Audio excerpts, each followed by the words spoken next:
আমি এই মুহূর্তে আছি মন্টেনিগ্রোর রাজধানী পডগোরিৎসাতে এবং এখানে এই সিটি সেন্টারে অন্যতম একটা গুরুত্বপূর্ণ জায়গা হলো ইন্ডিপেন্ডেন্স স্কোয়ার।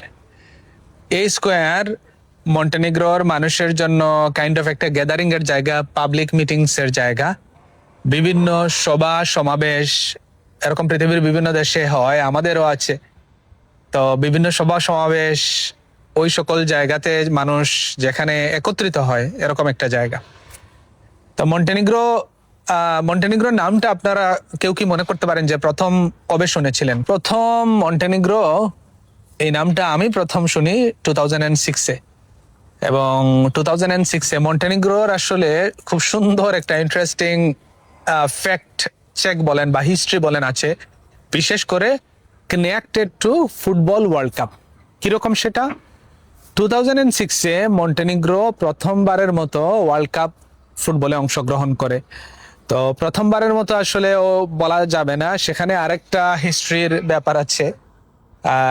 যখন এই নামে মানে মন্টেনিগ্রো নাম ছিল না, ছিল এটা সার্বিয়া এন্ড মন্টেনিগ্রো, এই নামে প্রথমবারের মতো তারা 2006 ওয়ার্ল্ড কাপে অংশগ্রহণ করে। এর আগে 1998 সালে এই একই টিম 1998 সালেও ওয়ার্ল্ড কাপে অংশগ্রহণ করে। 1998 সালে নাম ছিল FR ইউগোস্লাভিয়া। বাংলায় আমরা যেটা বলে অভ্যস্ত, আমাদের বইপত্রে হচ্ছে যুগোস্লাভিয়া। তো এই যুগোস্লাভিয়া, FR মানে ফেডারেল রিপাবলিক অফ ইউগোস্লাভিয়া, অর্থাৎ যুগোস্লাভিয়া প্রথমবারের মতো বিশ্বকাপে অংশগ্রহণ করে ইন 1998।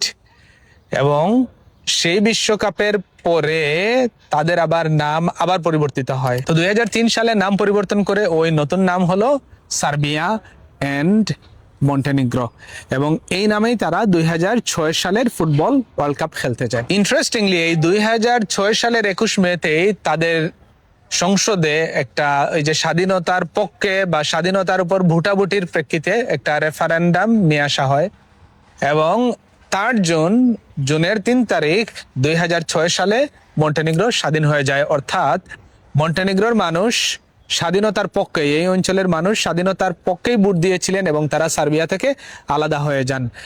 এরপরে আর আসলে মন্টেনিগ্রো আর ওয়ার্ল্ড কাপে জয়েন করতে পারেনি। তবে যতটুকু আমার মনে পড়ে 2022 ওয়ার্ল্ড কাপে সার্বিয়া কিন্তু আবার ওয়ার্ল্ড কাপ খেলেছে। মন্টেনিগ্রো একটা খুব ইন্টারেস্টিং যে একটা দেশ এই পর্যন্ত কাইন্ড অফ বা সার্বিয়ান মন্টেনিগ্রো কাইন্ড অফ 3টা নামে এই পর্যন্ত ওয়ার্ল্ড কাপে জয়েন করেছে।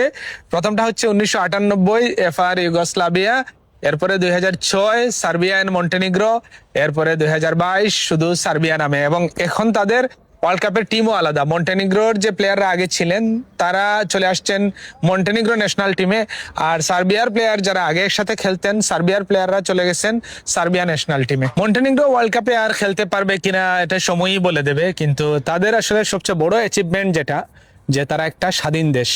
হয়তো একসাথে তারা সার্বিয়া মন্টেনিগ্রো থাকলে হয়তো আরো বেশি ওয়ার্ল্ড কাপ হয়তো খেলতে পারতো একসাথে, কিন্তু স্টিল আমার মনে হয় যে তাদের ওয়ার্ল্ড কাপ খেলার চেয়েও তাদের কাছে সবচেয়ে গুরুত্বপূর্ণ যেটা, সেটা হচ্ছে যে they are a free country, they are having lives with full freedom.